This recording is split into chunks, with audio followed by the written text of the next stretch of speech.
Ghana to deliver the opening address of the third edition of the African Economic Congress. Your Excellency.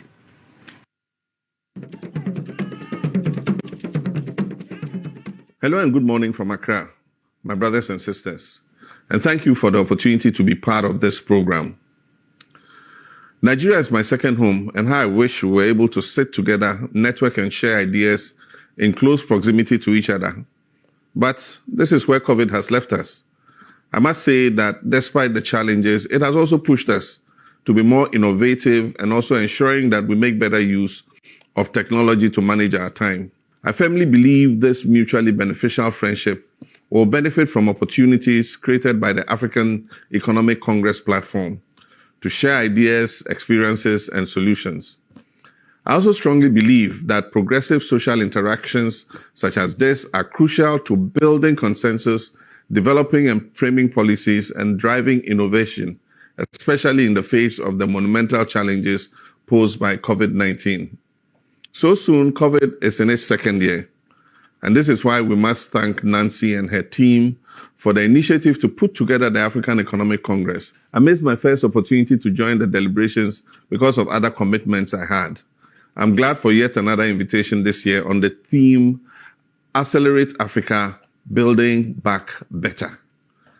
The theme for this year's program offers an opportunity to reflect on our collective response so that we can build resilience during future pandemics. Additionally, it provides options to reset our economic progress by leveraging the inclusiveness exhibited during this crisis. I'm happy to announce that an independent global health panel that I'm honored to be part of is advocating the establishment of a global public health convention that will ensure adequate pandemic preparedness and response.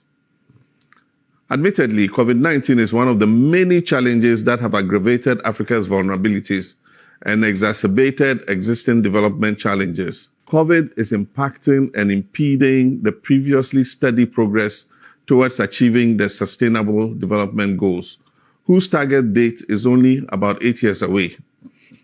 Ladies and gentlemen, there is no doubt that these are very challenging and unprecedented times for Africa and the rest of the world. However, despite all the challenges and heartbreaks this pandemic has visited on us, there is one thing we can all agree on, and that is when the pandemic is finally over, one sanitary practice that will remain with us for sure will be the washing of our hands more often or the use of hand sanitizers. As of mid-October this year, the number of confirmed or reported COVID-19 cases by African countries was 8,509,000, representing about 3.53% of the total global infections. This figure of about 8.5 million is deceptive. We know our testing capacity is far from optimal. The fact, as reported by WHO, that 6 out of 7 infections go undetected in Africa is a very worrying one. The WHO, as of the 10th of October 2021, estimated that the cumulative number of infections on the African continent will be in the region of 59 million by the same date. Coronavirus cases globally were over 241 million and had led to over 4.9 million deaths. The overall deaths due to coronavirus in Africa surpassed 216,000. Approximately 219 million people recovered from the disease. While the statistics remain favorable towards Africa, particularly regarding deaths, we cannot discount the impact of the pandemic on our continent. We mourn the lost souls, acknowledge the burden and sorrow of families and loved ones left behind. Unfortunately, our mother continent is lagging in terms of vaccinations. This calls for a radical shift in strategy, a concerted effort by governments to secure and vaccinate their populations, while educating them to strictly observe all preventive protocols. The reality, however, is that the pandemic may be with us for a while longer. My brothers and sisters, I've spent some time talking about the coronavirus pandemic because the negative impact on the socioeconomic fortunes of our African people has been massive. So insidious has it been that it has literally relegated many of the challenges facing our people. Challenges such as unemployment, bad governance, corruption, inadequate health facilities, poor roads, insecurity, and many others. Furthermore, revenues have been heavily affected as the demand for Africa's commodities such as oil, coffee, cocoa, and tourism has sharply declined. The African Development Bank states that Africa's GDP contracted to 2.1% in 2020, in what has been the worst recession suffered in half a century. The African Development Bank is forecasting a positive outlook, projecting that Africa's real GDP will be around 3.4%. However, this outlook is not set in stone. It is subject to unknown internal and external factors and conditions. The informal sector, which constitutes about 86% of the labor force and lacks social protection against economic shocks, faces devastating consequences. This is especially true for women workers, who make up the majority of this sector. According to Bloomberg, as a result of the pandemic, an estimated 30 million people were pushed into extreme poverty in 2020.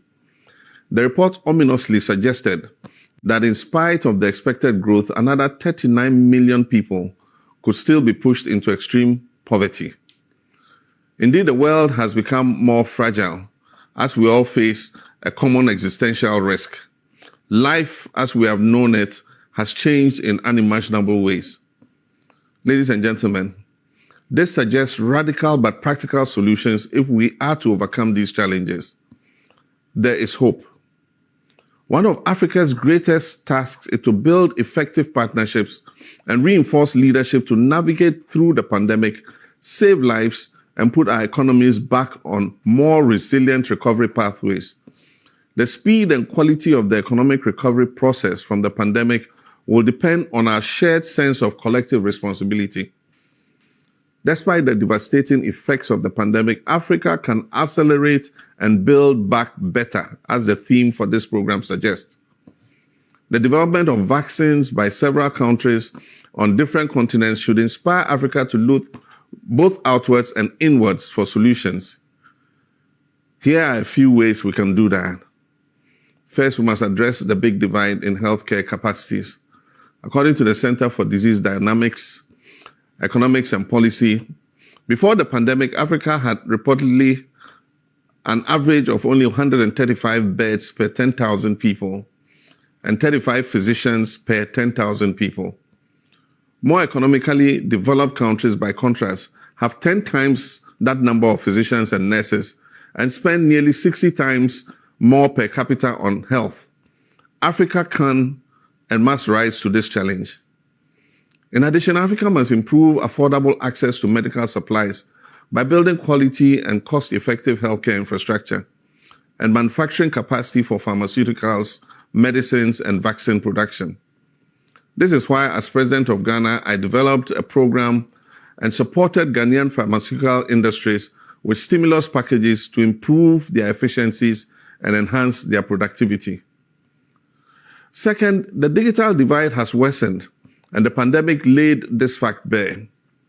Countries with poor energy and power access, low electricity coverage, and limited broadband internet access could not stay open to transition some key businesses to the virtual new normal.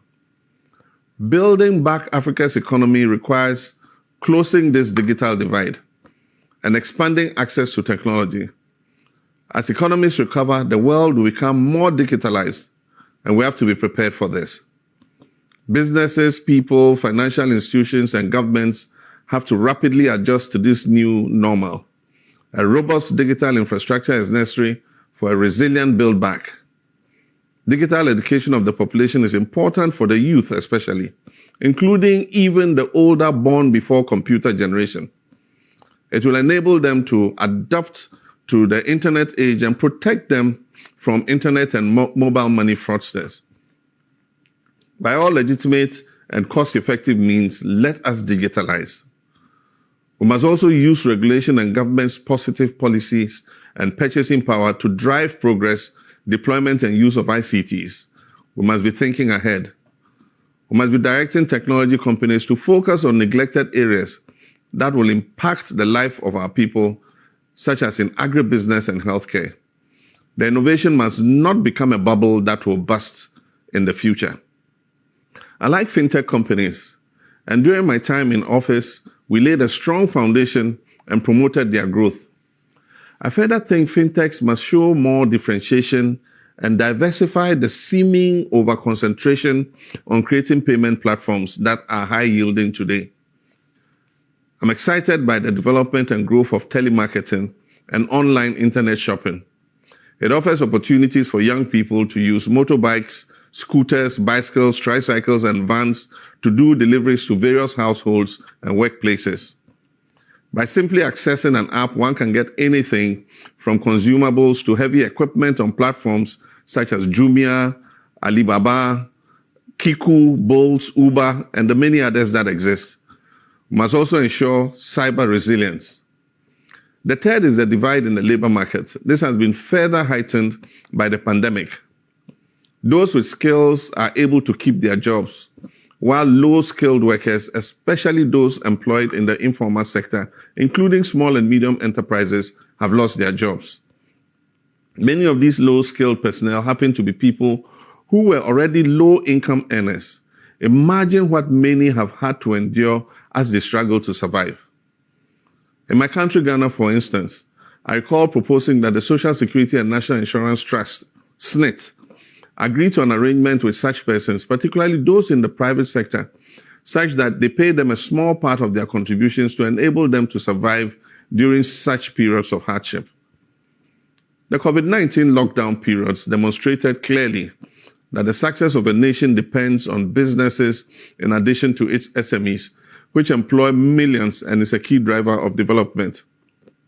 The quest for foreign direct investment, FDI, is great, no doubt, but the mantra for development also demands that we improve our own SMEs. SMEs have limited capacity to access funds, so let governments offer SME funds and tax waivers to stimulate them to expand and employ more of our young people and people with disabilities. Governments must also invest strategically in manufacturing to limit the heavy burden of imports on African economies. This will create more jobs. I'm confident that Africa can emerge positively from the challenges arising from this pandemic. As Africa builds back, priority should be placed on the quality of growth, not just the quantum of growth. No growth is worth having if it does not improve or reflect in the livelihoods of our people. Growth must be more equitable and focused on sectors that are better able to create jobs.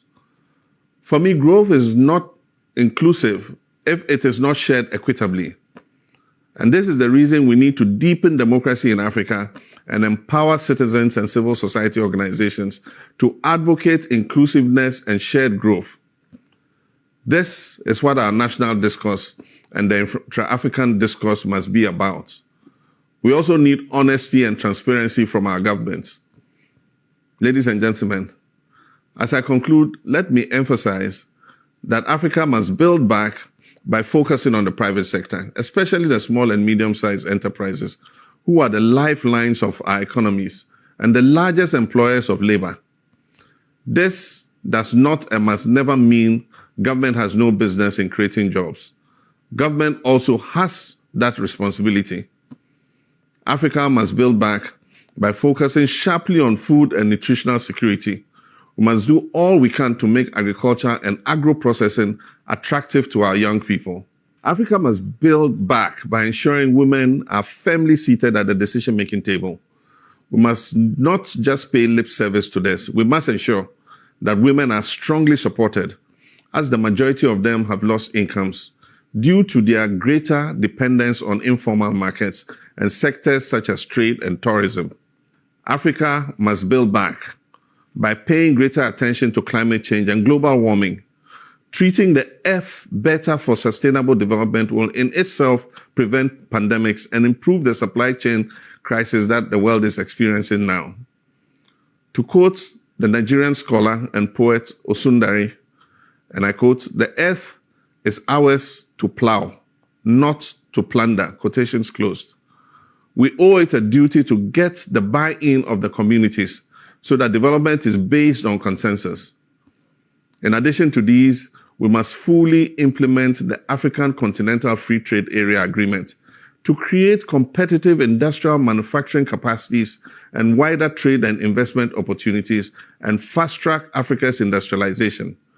This will position our African economies to withstand future global shocks better. We cannot wait until the next pandemic before we act. For the survival of our countries and our dear people, we must ensure that as the time changes, our people are ready to face their unknown. This is a time for the artificial boundaries that separate us to be erased. We cannot allow politics, religion, ethnicity, colonial heritage, language, and culture to continue to separate us. We must hold hands together and rebuild together. I'm confident that we'll get through this crisis together. We're only as strong as the partnerships we build together. This moment calls for leadership that can navigate uncertainties and complexities and restore hope and confidence. Selfless, audacious leadership is what we need at this time. COVID-19 can be defeated in Africa, and we can build back safer, better, healthier, and a more resilient continent. And I thank you all very much for your time and attention. And please enjoy the 2021 African Economic Congress. Now, if we had a studio audience, we would have a resounding round of applause. So I'm sure wherever you're watching from or streaming from, you have given His Excellency John Mahama a befitting round of applause. We must build back better, promoting the ties that bind us. Africa's fate lies in the hands of Africa, as no one would come from a different continent to build the Africa of our dreams. As we progress on the 2021 AEC, that's the Africa Economic Congress, permit me to honor those who've partnered with us to ensure that it happens. You know, the economic indices and how many people can support, because they would want to support, but they say, no, the pandemic, after the pandemic, we can support. So we thank our knowledge partners, Deloitte, Nextyear SPD, and of course, our media partner, Africa Independent Television, AIT. Many thanks to the government of Imo State, the Central Bank of Nigeria, the Bank of Industry, Securities and Exchange Commission, SEC, National Agency for Science and Engineering, NASENI, the Niger Delta Power Holding Company, Seagull, Car Sprints, and Erisco Foods. Now, it's not too late. You can also join to support AEC because 2022 is ahead. And of course, it is not about the quality of growth, or it's not about the quantum of growth, but the quality of growth. That's quoting from His Excellency's speech. Well, we're rolling on to the first session. We're rolling on to the first session. Yes, the first session. And we have for the first session a trade session, Africa Beyond Borders. Our panelists are Jason Blackman, is a Senior Director, Customs, Compliance and Regulatory Affairs, DHL Express, Sub-Sahara Africa, Logistics and Express Industry. He's a veteran with over 27 years of experience within the courier and logistics industry and has held various roles including claims and risk management, exports management, and has served as the head of customer operations for Sub-Saharan Africa, head of customs for DHL Global Forwarding Sub-Saharan Africa. We also have on this panel Dr. Martin Davis, Managing Director, Emerging Markets and Africa, Deloitte. He's the Dean of Deloitte Alchemy School of Leadership, a member of Deloitte's Global Economist team, selected as a young global leader by the World Economic Forum. He served on the World Economic Forum's Global Agenda Council for China. And from Nigeria, we have Engineer Mansour Ahmed. He's the Chief Executive Officer, Dangote Granite Mining Company Limited, Nigeria. He's the President of the Manufacturers Association of Nigeria, MAN. He's the Pioneer Director General and Chief Executive Officer of Infrastructure Concession Regulatory Commission of Nigeria, ICRC. He served as the managing director and chief executive at the Nigerian National Petroleum Corporation, NNPC. And who would be the better person to moderate than the convener herself? She is the executive producer and anchor Moneyline with Nancy on Africa Independent Television, AIT. She's anchored and produced over 4,500 TV shows and has interviewed high-profile guests in Nigeria and around the world, including former President of Ghana, John Kufuor, Country Director for Nigeria, World Bank, Shubham Chaudhry, and the Director General of the World Trade Organization, Dr. Ngozi Okonjo-Iweala. She's a fellow of the Institute for Corporate Administration, a fellow of the Institute for Service and Excellence and Good Governance. But before we get into the session proper, let's take a message.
All right, welcome. It's still the African Economic Congress, the third edition, and this is the first session. Thank you, Glory, for that introduction. So let's get started. This session will concentrate on the African Continental Free Trade Area. I have our guests, our panelists joining us right now. I will start the first question from Dr. Martins Davids. Dr. Martins, one of the unique attributes of the African Continental Free Trade Area is the scope of coverage, unlike several regional free trade agreements in Africa, which primarily focuses on the trade in goods.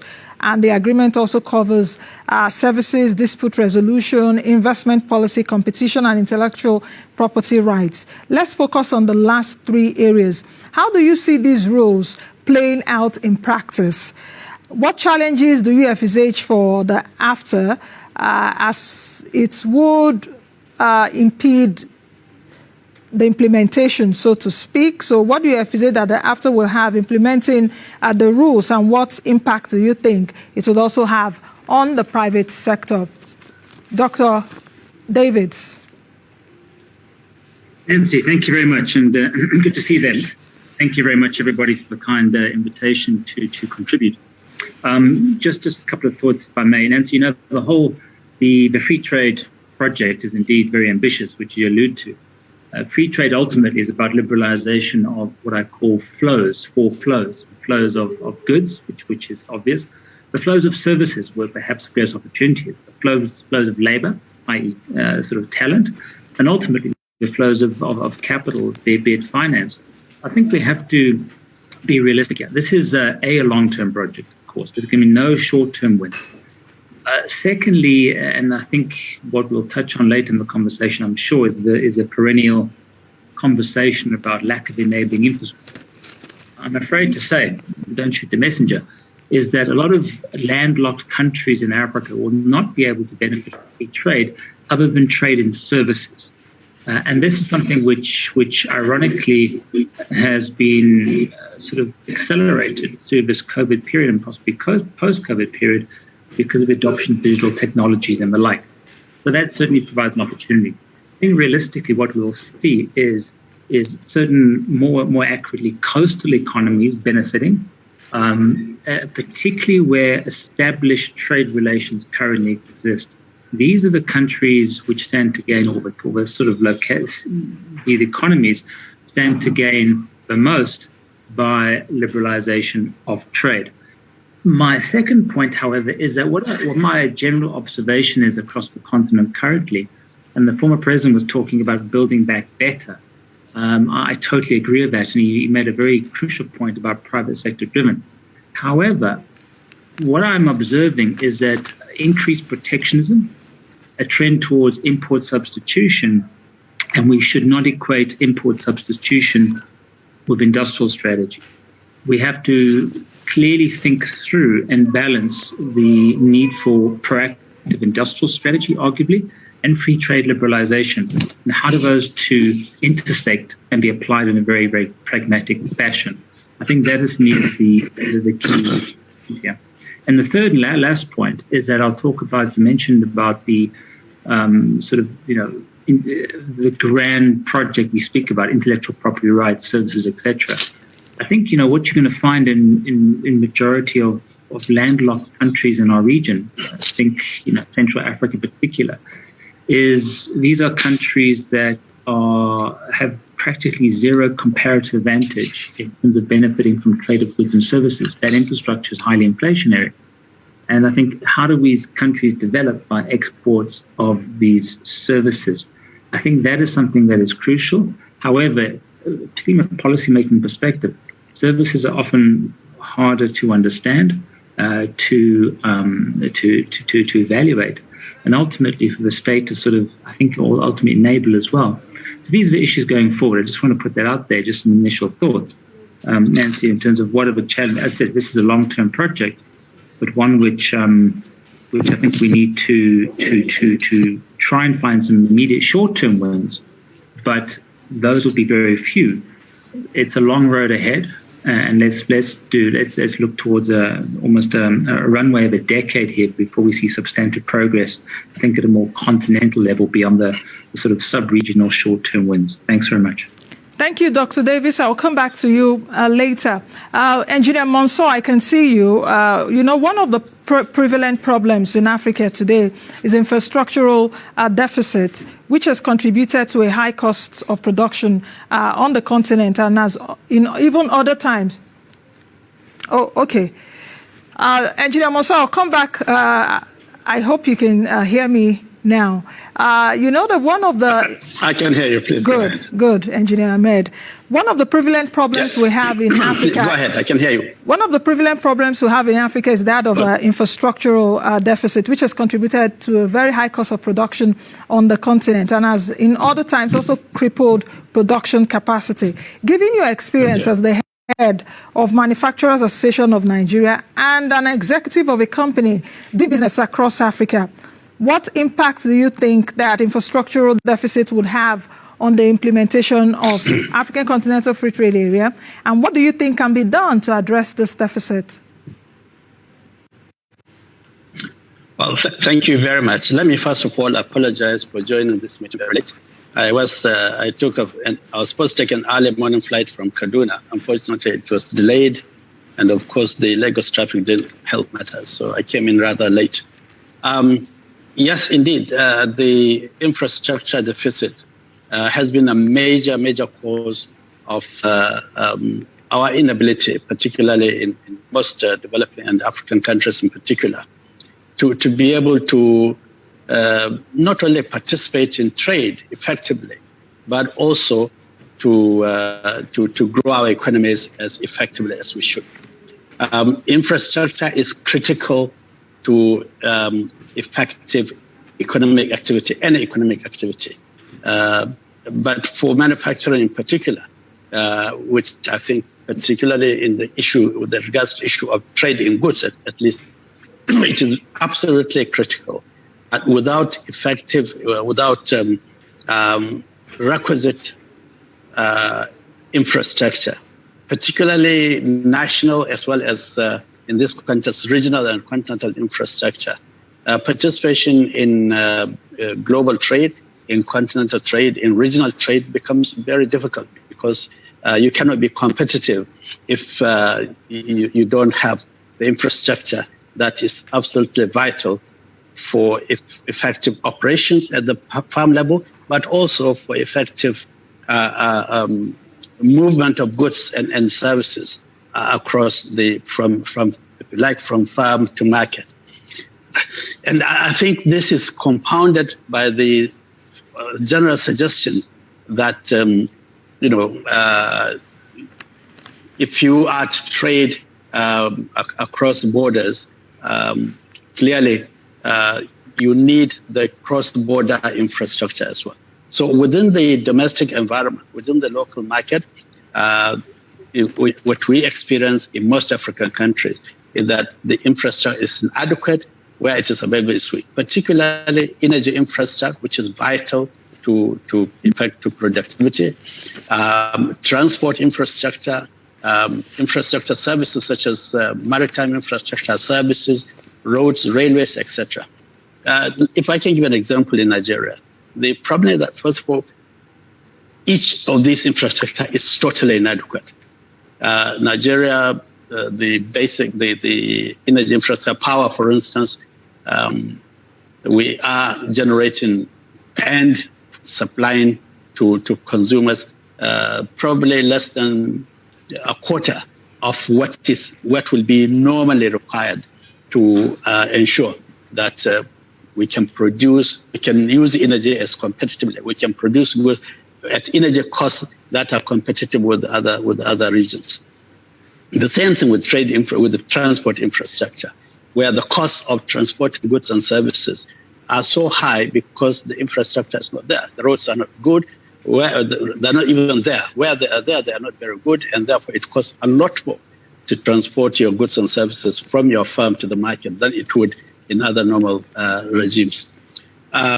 So clearly, if we are going to participate effectively in this continental market, we must do two things. At the domestic level, at the nation-state level, we must significantly improve local infrastructure to be able to bring costs of production down and costs of transport, costs of business as a whole, down to a level which ensures competitiveness.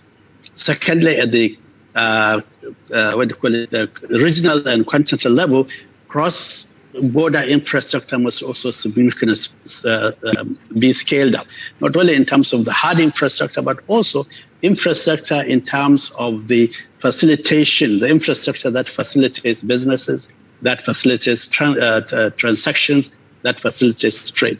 And all these are weak within the region at the moment.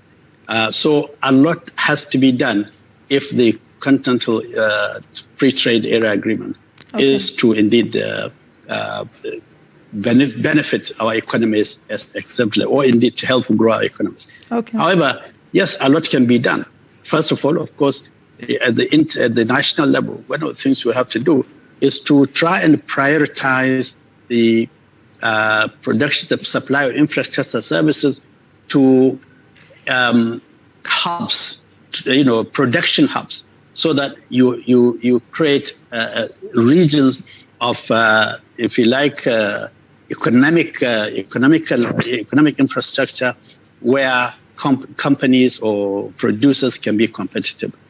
Also, across the region, you must build the necessary cross-border infrastructure. The roads across and railway systems and the corridors that serve trade there must be consistent and coordinated approach to promote the development of those corridors in such a way that the trade becomes more effective, more cost-effective, and therefore nations can trade much, much more easily. Okay. Now, I saw Dr. Davis was talking about the issues of import substitution. To a large extent, first of all, let me recall that Africa has been involved in trade for centuries, if you like. But it is trade that is based on being simply a supplier of basic raw materials to other regions. And I think in some way, unless we also take steps to move from basic raw material fruit suppliers and mineral suppliers to actual finished goods suppliers as well, we will not be able to build the capital goods that we will require in order to scale up our trade. That is why, up to today, Africa's participation in global trade is just a small proportion of its total trade, of the total global trade. Even within Africa, intra-African trade is just perhaps 15-16% of the total African trade, compared to other nations where you are talking about 50%, 60%, and even more. So in some way, we have to find a way to increase local production of consumer goods and services. We have to find a way of scaling up the production of capital goods, machineries, and equipment, and so on. That will increase the value of our goods and services. This is particularly so in terms of trade in goods. Perhaps in trade and services, it's a little less serious, largely because whereas trade and goods is something that we've been involved in for a long time on a disadvantaged basis. Trade and engineer, to a large extent is something that has been growing in the recent past, and we can see that those strong African countries like South Africa, like Nigeria, like Egypt, have actually moved trade and services quite considerably. You go all over, say, the sub-Saharan African region, you see a lot of financial services. Engineer, if you can hear me. Management services, engineer, insurance services. I hope you can hear me. Across different countries. So clearly, what has helped us to improve on trade in services is the fact that we are actually involved in the total value supply, proposition. Whereas in goods, we are just supplying the initial, the less value raw materials and services. So to a large extent, yes, infrastructure is vital for effective operation of the AfCFTA. Okay. And we cannot but have to take specific steps to improve the supply of infrastructure, not only within nation states, but also across regions. One thing we also may have to do is actually collaborate across countries. Different countries can work together to scale up their production of in a joint manner, in a collaborative manner. For instance, I've always made the example that Cote d'Ivoire produces cocoa, perhaps the largest producer of cocoa in the West African region. Nigeria probably has the largest manufacturing capacity to transform cocoa into chocolate and things like that. So if the two countries can collaborate so that you scale up the processing of cocoa and its actual transformation into chocolate between the two countries in a win-win situation by... Okay, engineer, if you can hear me, I will come back to you in a bit. But let's get Mr. Jason Blackman's inputs. Mr. Blackman, if you're there, and I hope you're still here with us, if you take a look at trade, as we discuss it now, Africa Beyond Trade, Africa Beyond Borders, rather, the WTO Director General noted that trade costs in Africa, on average, are about 304% of tariffs. And it is understood that this number is almost 1.5 times the cost of trade in high-income countries. I want to know from your experience with movements of goods and services across Africa, would you say that the cost of trade within Africa is high? If yes, how do you see this affecting the implementation of the AfTA? And what do you think needs to happen to ensure that trade within Africa is seamless? Mr. Blackman, please.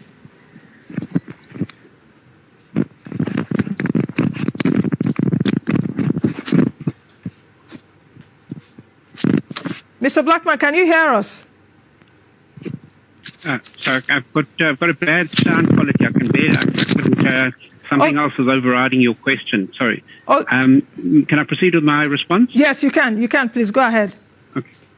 Okay. Thank you. So just very bad sound quality. So in terms of movement of goods across Africa and the cost of trade being very high, absolutely, it's always been one of the challenges in doing business in Africa is that the trade flows and the costs of those trade flows are significantly higher than in the more developed economies. And it's one of the issues that AfTA aims to try and address is to find a way of optimizing the trade flows, the customs processes, the cross-border processes to try and reduce those costs of doing trade.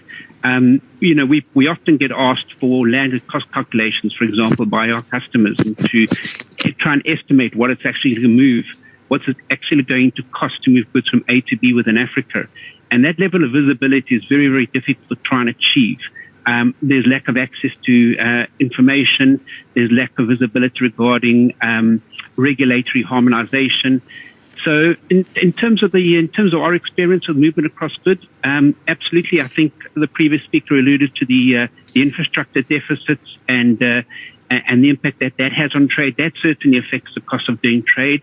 So traffic congestion, lack of capacity of transport corridors, a lot of that it directly impacts the implementation of AfTA because it doesn't help to support the objectives that AfTA have in terms of trying to reduce the cost of doing business within Africa. So from what we're seeing from a private sector perspective, certainly is that there is a lack of capacity building that needs to be significantly ramped up in order to achieve the objectives of the AfTA protocols and objectives. I think AfTA on paper is absolutely, hits a nail on the head. It's the practical realities on the ground that you see people struggling with. And communicating that across the region. How do we get change implemented? So from my perspective, for example, what are some of the issues that we see that affect the cost of trade doing business? Well, there needs to be that balance between duty and taxes versus trade facilitation. How do you strike a balance? So one of the things I'm trying to do is encourage and promote the use of higher de minimis thresholds, thresholds under which duties and taxes aren't charged. We see a wide, diverse range of de minimis thresholds across Africa. In some countries, it's as high as $2,000. In some countries, it's non-existent. So across Africa, there needs to be a focus on how do we help and support the SMEs who are the ones that we think will benefit the most from AfTA. So how do we achieve that? How do we help support that? So what do I think needs to happen to ensure that trade within Africa is seamless and cost reductions that the AfTA aims to achieve? Well, one is capacity building. How do we support capacity building? And that's where the partnership between the private and the public sector becomes very, very relevant and very important. And the public sector needs to lean, for example, on the private sector's experiences in what they see on the ground, what they know works and what doesn't work. So certainly work in partnership, work hand in hand with the private-public partnerships.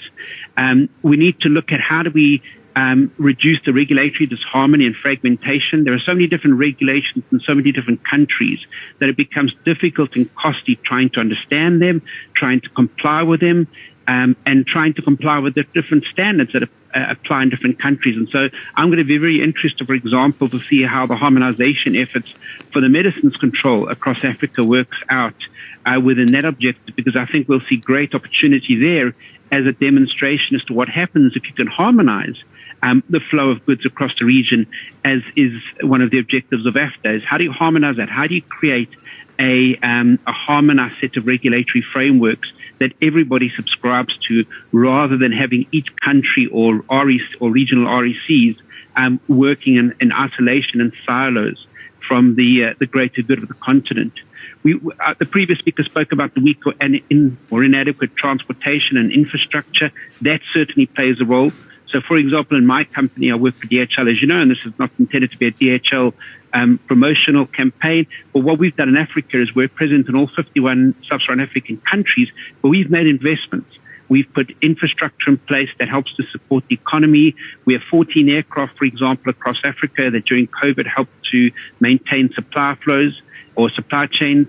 And that type of investment is needed to make sure that the borders remain open, that the supply chain continues to flow. And part of that, of course, is reducing the congestion at the borders, harmonizing your trade flows in terms of regulatory frameworks. We're also very much looking at how do you make the borders smarter. So looking at the smart border concept, how do you reduce your traffic congestion? How do you increase the collaboration between the private and the public sector? One example that the private sector is pushing for example, is pushing for representation on the National Trade Facilitation Committees, the NTFCs, and being able to be given a voice to be heard, because in those countries where the private sector is given a voice or a seat at the table, we're seeing development, we're seeing a push towards more optimized and more trade facilitatory approaches to doing business. We need to look at things like IT investments. How do we increase single window opportunities within the customs clearance systems? How do we increase, and for me the most important in my role, is how do we push the paperless trade agenda? How do we increase digitization as a means of reducing the costs of doing business by reducing the dependency on manual paper-based clearance processes, when one could move across to digitized approach using risk profiling and improved risk management. And part of that, of course, comes to capacity building. How do we upskill both the private and the public sector to effect change management, to harness the abilities and opportunities that digitization has shown, especially during COVID in many countries. Digitization has become more and more demonstrated as the way forward for increasing the objectives of AfTA and making sure that the objectives that AfTA have promoted are implemented. In terms of poor risk management protocols, we need to look at reducing inspections. We need to modernize our customs infrastructure. And as I said, a big focus on smart borders. And if we look at that as a means of reducing the costs, those will certainly play a major role in addressing the cost elements of the AfTA agreement. and you. implementing it to make sure that it's seamless. It's not rocket science. My philosophy and my role has always been going back to basics. The basics of trade facilitation, the basics of moving goods from A to B in the least amount of time and the least possible cost. And so part of that is transparency, simplicity, visibility, and harmonization of the regulatory frameworks, harmonization of the standards. Those will all contribute to furthering the objectives of the AFCTFA in terms of development, but most importantly, the reduction of costs. Okay. Thank you. Thank you very much, Mr. Blackman. You've really said it all. And to our panelists, we have less than 6 minutes to go. So the next questions really, in less than 6 minutes to go, the next questions, I would appreciate if we can answer them like in a minute. Dr. Davis, I'll come back to you. Which of the African member countries do you think will benefit the most from the implementation of the African Continental Free Trade Area?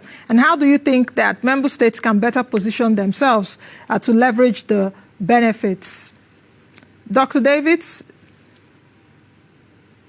Nancy, thanks. I'll be brief as requested. Let me be slightly sort of revolutionary here.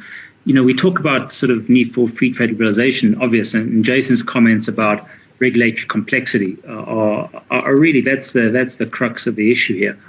I would argue that what we need is true structural reform of economies at the same time trade liberalization in order to benefit. What I mean by structural reform, and this links to Mansour's point about infrastructural bottlenecks. One of the biggest frustrations for me in observing Africa participating and traveling around the African economies in recent many years has been the sort of state-owned nature of key infrastructural nodes. Think port, think rail in particular. In the event of structural reform will allow private capital to invest and even compete with often moribund state assets in the infrastructure space. You can liberalize trade as much as you want, but if the infrastructure isn't there, I'm afraid the benefits will not be significant, to say the least.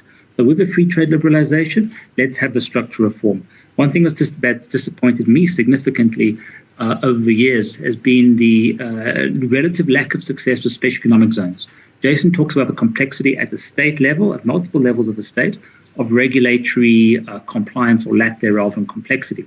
If we can get special economic zones, carved out dedicated geographic zones, mostly at the coast, reduce the complexity, digitize it, start afresh, challenge the existing vested interests of the bureaucracy that manages our trade or seeks to often impede the trade to that bureaucracy.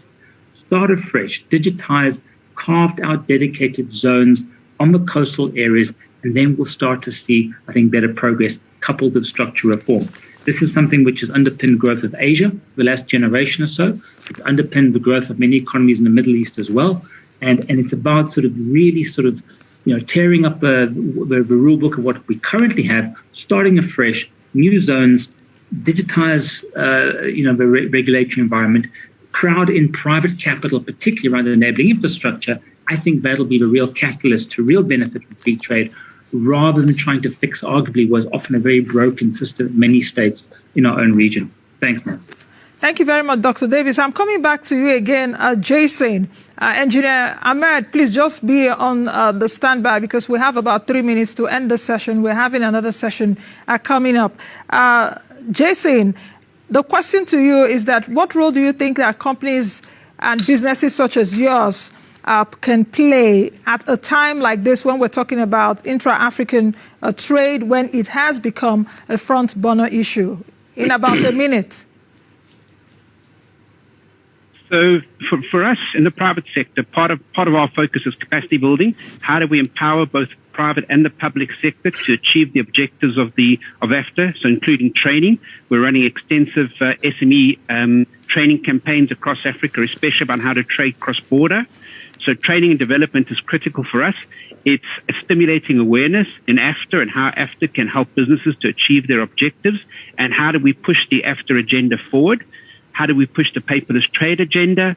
It's about investment. So we're investing in aircraft, we're investing in infrastructure for road transportation networks, I like what Dr. Davies was talking about, trade liberalization. One of my passions is trade liberalization and how do we free the regulatory shackles from doing business in a country? Because those regulatory shackles have the exact counter or hindrance to what facilitates trade in a country. And it's putting our money where our mouth is, essentially. AFTA on paper is great. It simplifies trade. It's translating the paper-based theory to the practical realities on the ground. And part of the private sector's role is to work hand in hand, in tandem with the public sector, in collaborating on how best can we move the agenda forward and move that agenda to the next level. It's, as I say, it looks great on paper, but how do we put it onto the actual ground? How do we put feet on the ground in terms of generating the actual objectives into practical reality? And so my closing comments to the public sector who may be attending is to work hand in hand with the private sector. We can add great experience and great expertise to the developments. And in those countries where they've embraced the private sector's involvement, especially in countries like, for example, South Africa, where there is a number of private public dialogue forums going on, for example, we've seen the agenda moving forward. We're seeing the AEO program implementations, for example. We're seeing increased paperless trade. And so those are some of the focus areas that we're looking at from a private perspective in helping to further the objectives of AFTA. I know my time is short, so I will make my summary very brief. So thank you very much for the opportunity to share some of my thoughts on this topic. Okay, thank you very much, Jason. Finally, Engineer Ahmad, let's take your comments on this. What challenges do you envisage in the implementation of a borderless Africa, and how can these challenges you envisage to be managed? Very briefly. Well, thank you very much. I think the challenges have all been highlighted, the challenges of competitiveness across the border, and particularly between the AFCFTA operator members as well as other producers, because AFCFTA is not just to effect intra-African trade. I think it's also intended to create a condition where extra-African trade can also be scaled up, where Africa would be participating in global trade at a much, much higher scale than it is doing at the moment. So I think some of the suggestions that have been made, I like Dr. Davis' suggestion of the coastal special economic zones, but this must also be, combined with the development of trade corridors across the various regions. Also, I think the process of public-private partnership, I believe that the engagement of the private sector in public policy is the starting point. If you went to public policies and regulations that states create, can only be effective if they are conducive to the operations of the private sector. So the first stage really is to make sure that involved in these policies, then of course the private sector must be fully consulted. There must be continuous engagement at every stage of policy making and the development of regulations. Thirdly, I think it is not just enough to make regulations, but I think we must also have a scheme that ensures enforcement of these regulations. The ECOWAS trade liberalization scheme, for instance, has all the regulations, but the countries individually are not complying with those regulations. So we must incorporate an effective compliance, managing compliance, monitoring system, and some definitely effective way of enforcing compliance with these regulations. Finally, I think regulatory harmonization is already incorporated in the AFCFTA agreement itself. My feeling is that this ought to be done, first of all, at the regional levels, so that you have regional common regulations. And the best way to do that is to, in each region, perhaps to look at the country that has the best regulation, transfer trade regulation, and then let that region adopt the whole that standard, so that we don't have to reinvent the wheel every time. Thirdly, I think data, information, and digitization, I think these are key to improving trade at all levels, particularly in this context. As somebody else, I think it was Mr. Davis who said that most trade in sub-Saharan Africa, at least, is largely conducted by SMEs.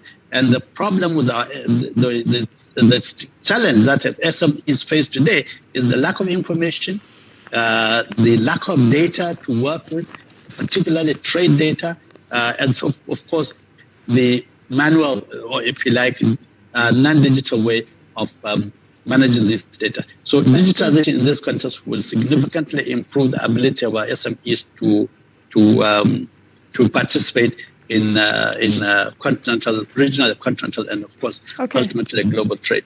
So Thank yes, you. there are a lot of challenges, but I think if we really collaborate and cooperate, both between the private sector and the public sector, and secondly, between the nation states and the regions, I believe that many of these challenges can be overcome over time. Thank you.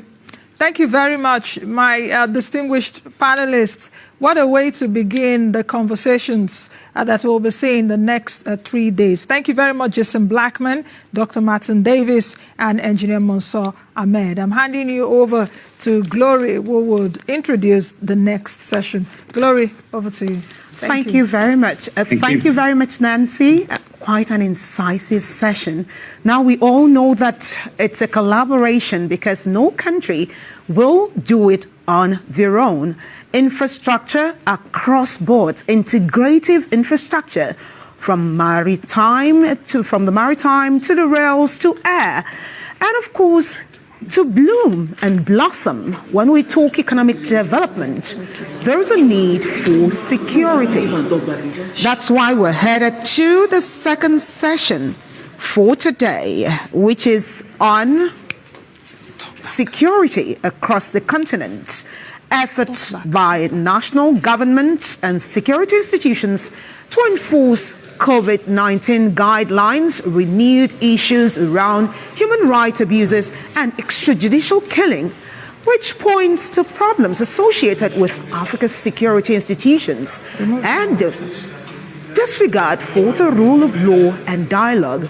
These situations have contributed to the growing desire for a dialogue-driven strategy towards African peace and security challenges post-COVID. Are we good? Yes. The conversation around a dialogue-centered approach towards Africa's peace and security deficits is indeed timely now, and it's pertinent as the continent is currently experiencing escalating levels of armed conflicts. And so, today, the security panel session is tagged A Peaceful and Secure Africa, Achieving the Missing Link. And it brings together experts to brainstorm on new solutions towards achieving peace and security in the continent. Now, we have on this panel Dr. Akinola Olojo, PhD. He is a senior researcher, Institute for Security Studies, Dakar, Senegal, a former visiting scholar at the Institut de Tours Politique at France, where he taught violence and terrorism in sub-Saharan Africa, a former visiting research fellow at the International Center for Counter-Terrorism, ICCT, at The Hague. He holds a PhD from Université Paris de Santé and is an alumnus of King's College of London and the African Leadership Center. Still on this panel, we have Professor Jacob Seko Mofokeng of the Department of Safety and Security, Tshwane University of Technology, Pretoria, South Africa. He's the head of Tshwane University of Technology's Department of Safety and Security Management, and is a member of the Council of the Criminology and Victimological Society of Southern Africa, CRIMSA.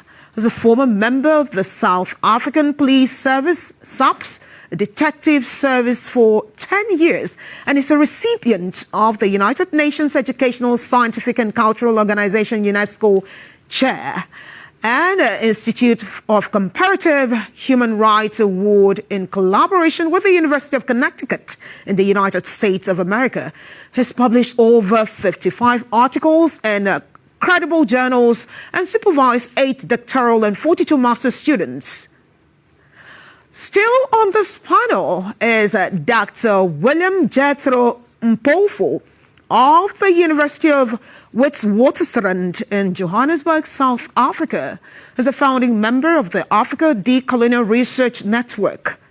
He's a senior research affiliate of the Good Governance Africa, consulting researcher with the Institute for Security Studies on the policy making against gender-based violence and femicide in South Africa. And of course, who better to moderate this panel than Mahama Amarere, Executive Director, Dar Media Academy, Nigeria, former Executive Director, News and Current Affairs, and Executive Director, International Operations of Dar Communications PLC. He's a former Commissioner in the National Human Rights Commission and a rapporteur on environment in Niger Delta between 2005 and 2009. He's put in 40 years into the journalism industry and is currently the Vice Chairman, Action Aid Nigeria. The veteran, Mahama Amarere. I clap for you as I hand over to you. I take a bow. Thank you so much. And thank you for joining us, our distinguished panelists. Where this session, as you have been told, has to deal with security issues across Africa. And we'd like to begin on a very general note. Distinguished panelists, over the past years, particularly in the last 1 year of the COVID-19 pandemic, what would you say have been your reflections on how the pandemic has influenced the dynamics of insecurity, particularly violent extremism on the African continent? Let's begin with Professor Jacob Mofokeng. Thank you very much, Professor Mofokeng, Chair, for this honorable and very auspicious occasion for us to be able to provide with our analysis based on our beautiful continent of Africa. You know, COVID has really brought so many challenges in every country across the globe, and so much so regarding the continent in Africa, where we have seen that certain countries in Africa, then they capitalize on, the scourge of COVID-19, where they enforce certain practices, knowing that other countries are busy, distracted by managing COVID elsewhere.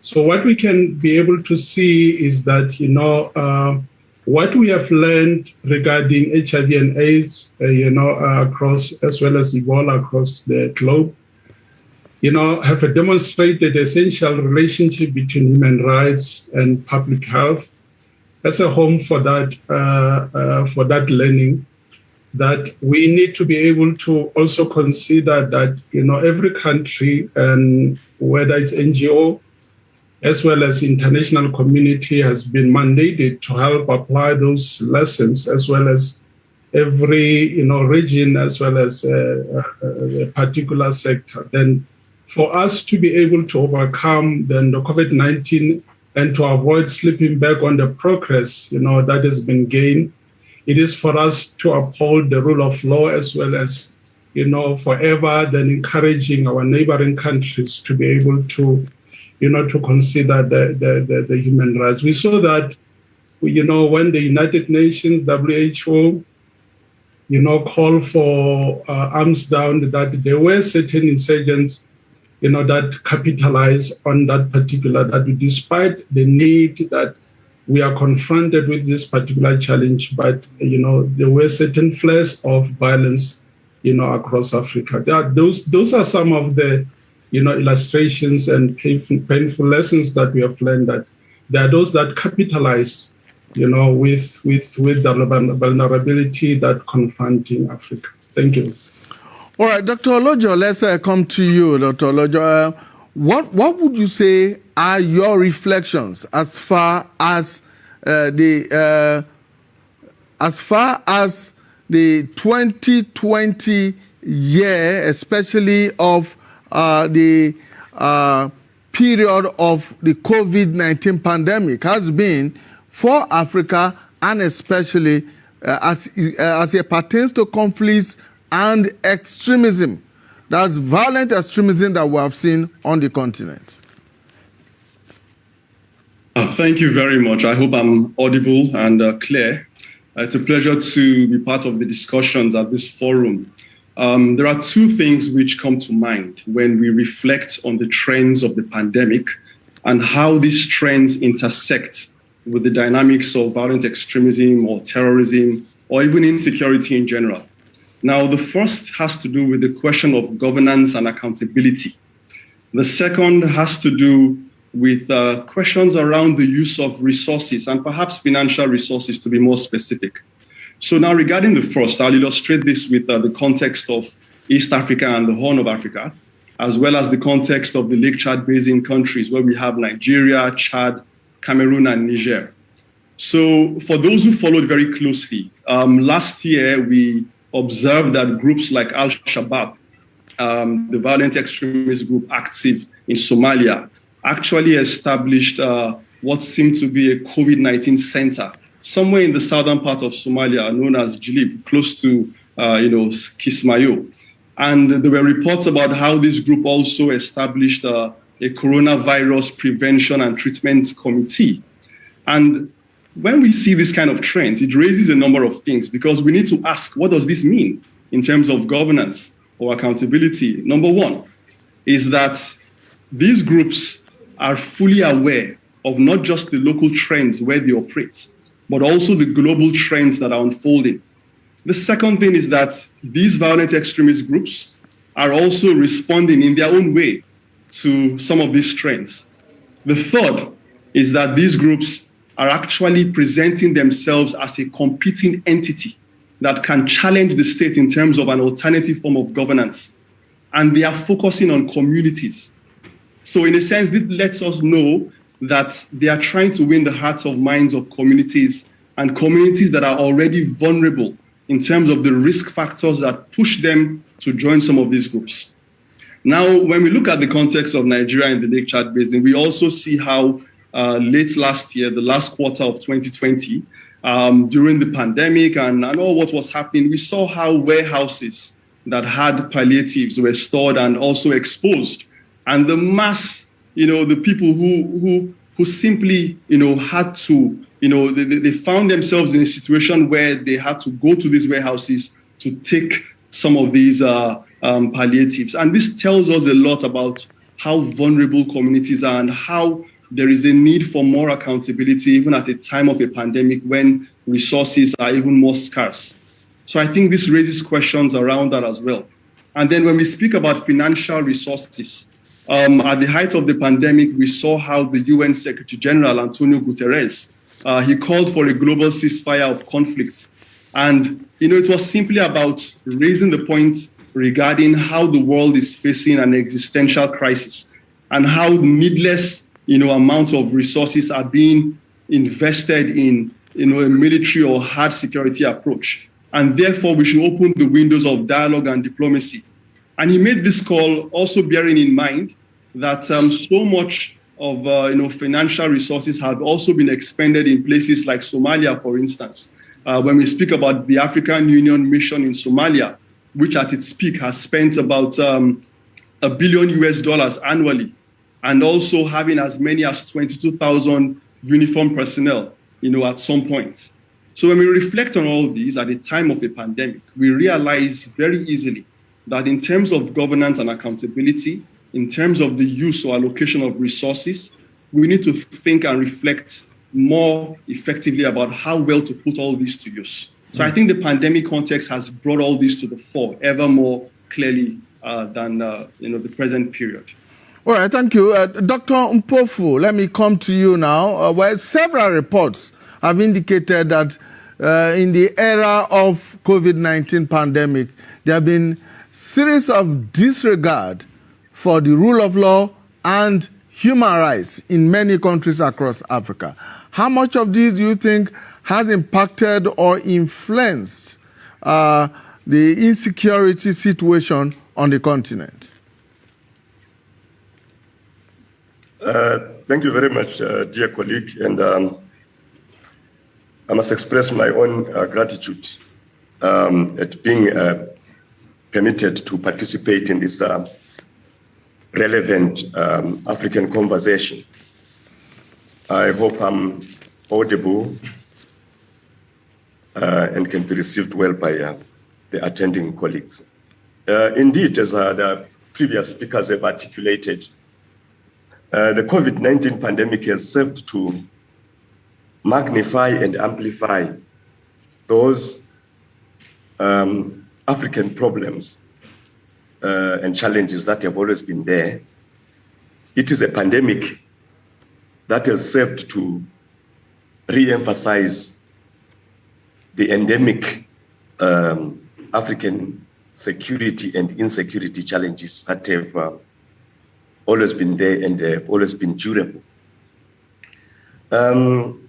One previous speaker actually correctly and articulately expressed how tyrannical regimes throughout the world, not just in Africa, took much advantage of the pandemic climate caused by COVID-19 to actually perpetuate tyrannies, dominations, and exploitations of populations under the cover of this, the pandemic conditions that have been occasioned by coronavirus. And the biggest problem with the African policing and the human rights being actually the colonial roots of the police groupings in the continent. Police groupings that still operate as police forces, not police services. They still derive their policing systems, structures, and modes from the colonial modes of policing that were geared towards domination, control, suppression, and repression of populations. It's true, therefore, that human rights in Africa continue to suffer as militaries and policing groups continue to operate as forces and not as services. More importantly, as colleagues have been expressing, if we look at the insurgencies, coups that are coming up, terrorist groups that are increasing their operations, and even fighting for the hearts and minds of populations, as my colleague has just said.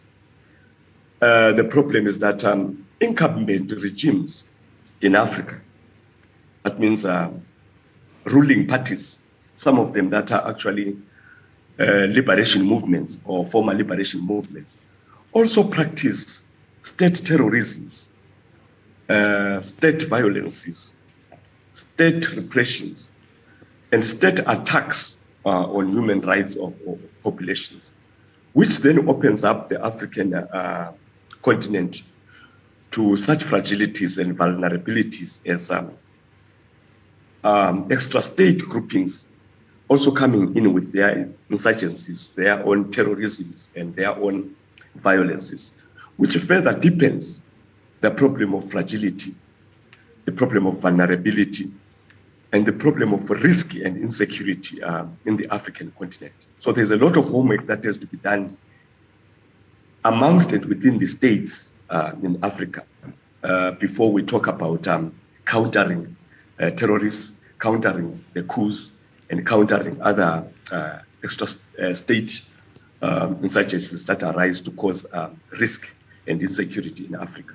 So there's a lot of work internally and externally that has to be done to secure the African continent and the African populations from the risk of violence and the danger to human rights that we're witnessing. Well, Professor Mofokeng, there seems to be a consensus, at least amongst the three panelists here today, that the COVID-19 pandemic had enhanced insecurity across the continent, and not just that, it appears that governments took advantage of the pandemic to not only to abuse human rights of their citizens, but non-state actors as well have also taken advantage of the situation to create a greater measure of insecurity in individual states and across the continent. Now, do you think that there were security shortfalls during this period? And if you think so, what were those shortfalls? Thank you very much,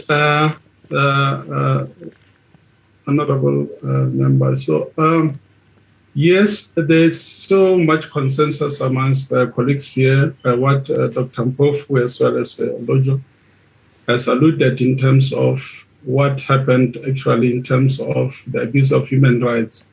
I need to indicate that before I can answer your question, that while some human rights may be limited for a legitimate purpose, such as protecting public health, human rights-based approach mandates, that restrictions must be always lawful. That is very much important. Must be necessary, proportionate, and evidence-based. Time limited, and importantly, that they do not discriminate either in policy or implementation. Now, in contexts that are constantly changing, policies must also change. It's very much important that we have a living policies in Africa. As new evidence arises or human rights impacts are uncovered. So restriction, we are aware that had disproportionate impact or marginalize or stigmatize certain populations or communities.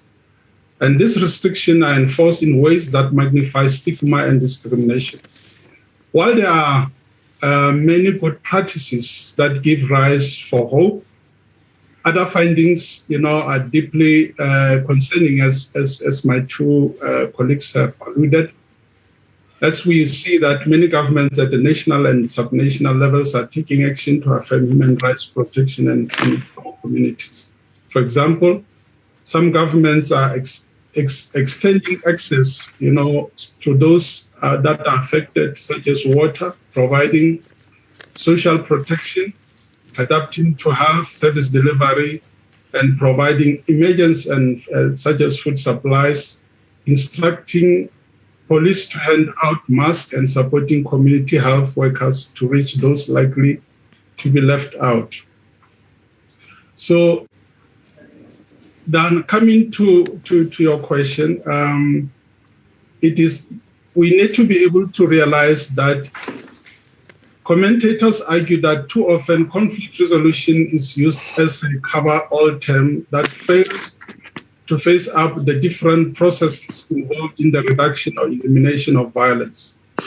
Now, this statement seems to be very evident of the African conflict situation, especially when scholars and practitioners alike refer to a handling of conflict in Africa, as my colleagues have already alluded. It is therefore necessary to explore, once we are dealing with these issues that are raised today, that the main features of conflict resolution and conflict management, in order to better understand and assess the motivations and actions of intervening agencies or actors across the continent of Africa.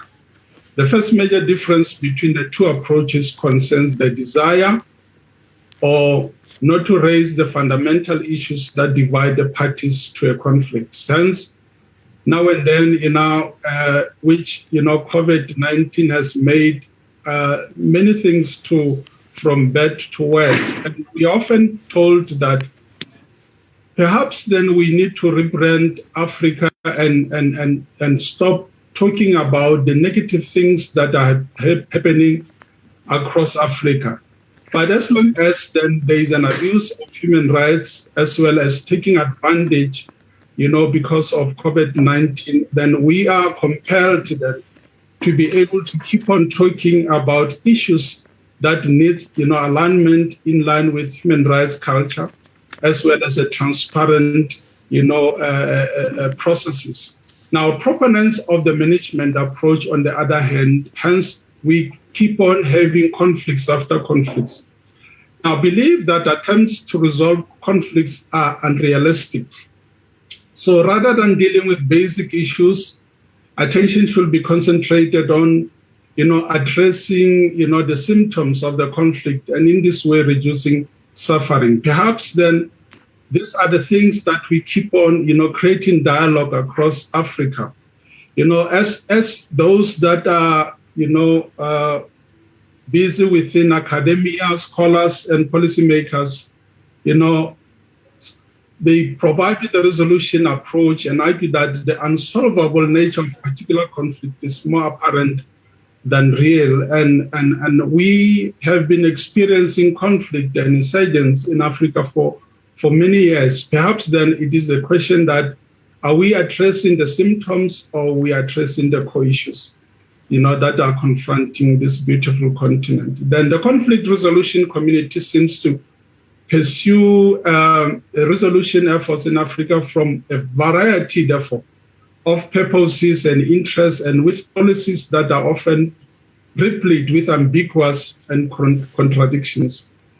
And so then it is for this reason, then, that as my colleagues have alluded, that perhaps then we have to look at the core issues, and we also realize that as much as there are very competent facilitators from the international community, with good intentions that are within our continent.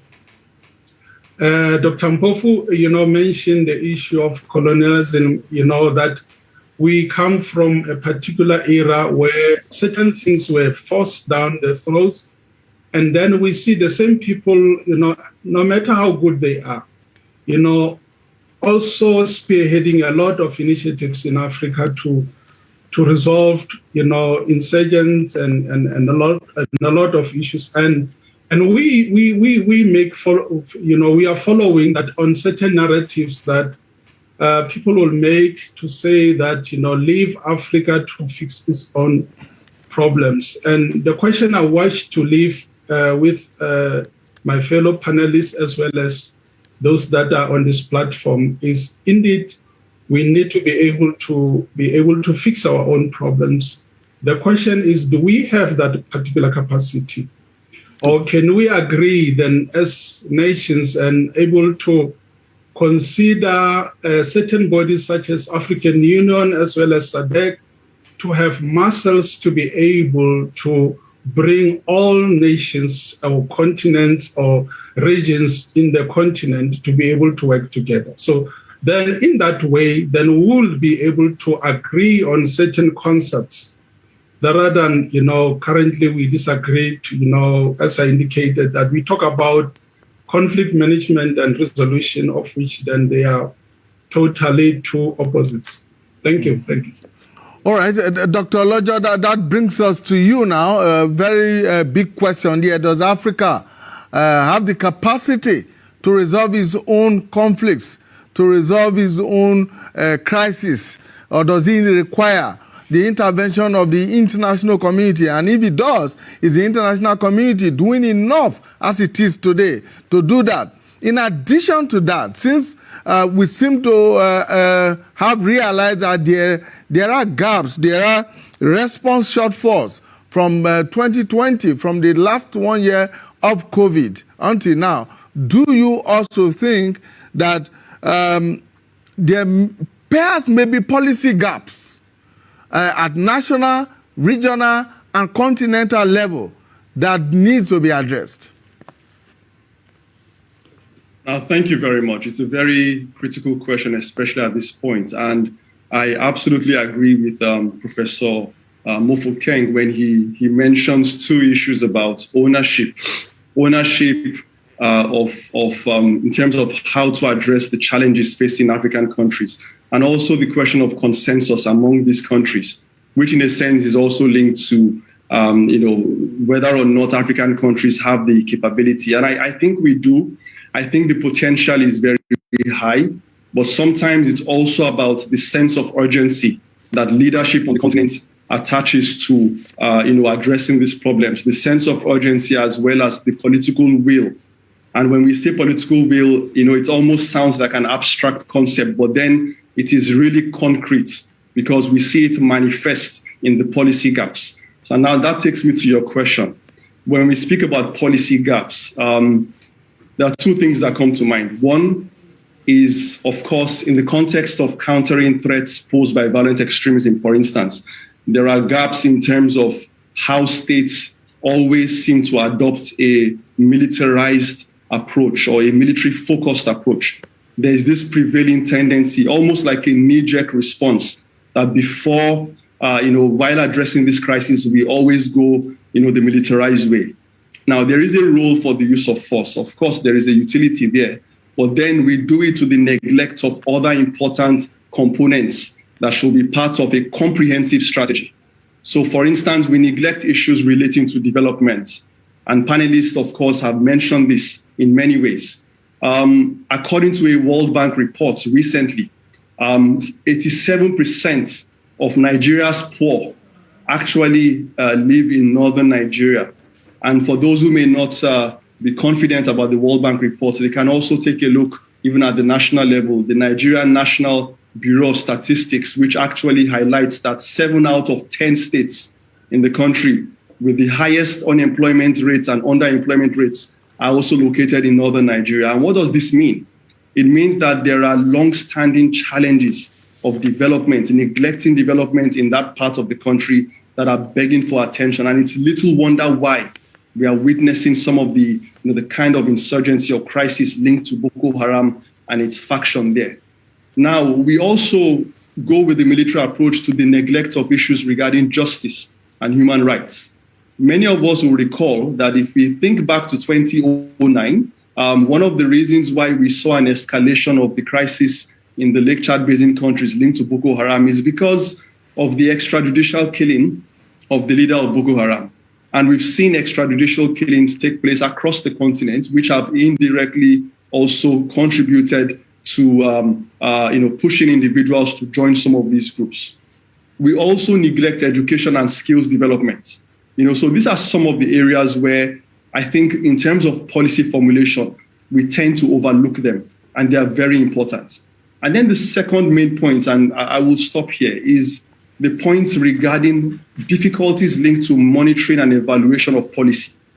So when we speak about monitoring and evaluation, it raises questions regarding, for instance, how can the results or the outcomes of policy be defined or measured?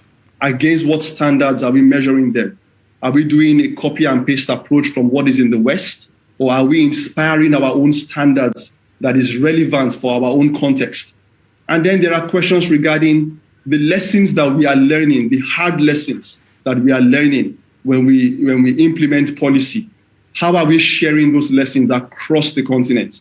How are we able to, for instance, look at the lessons from the Lake Chad Basin or the Sahel, where we have Mali and Burkina Faso, and apply them to what is unfolding in Mozambique, in Southern Africa? So these are very important. How can we adapt these lessons as well? And I think this also calls on the African Union, a continent-wide body, to also perhaps begin to look at this early warning components in terms of policy and some of these mechanisms that can help countries. And I mentioned the African Union, not by mistake, no, but because the African Union can connect the dots across the continent. It has the convening platform that can bring the relevant actors, both at the local, the national, and at the sub-regional level, in order.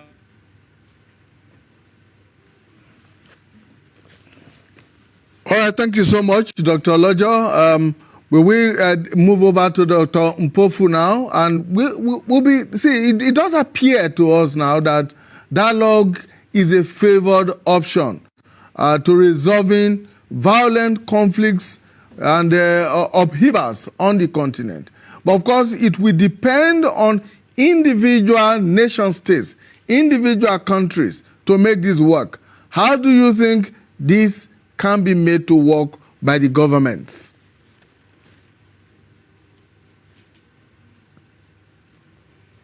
Dr. Mpofu.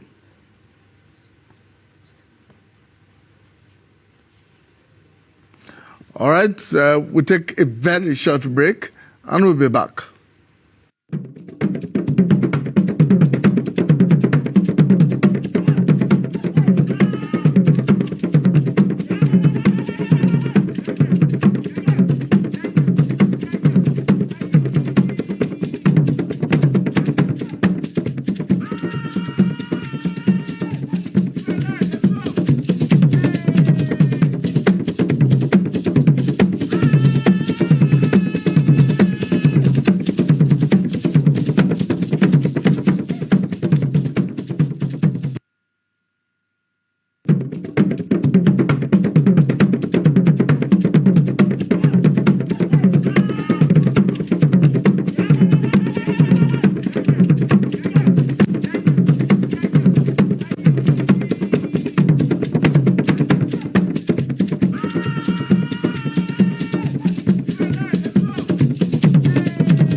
you.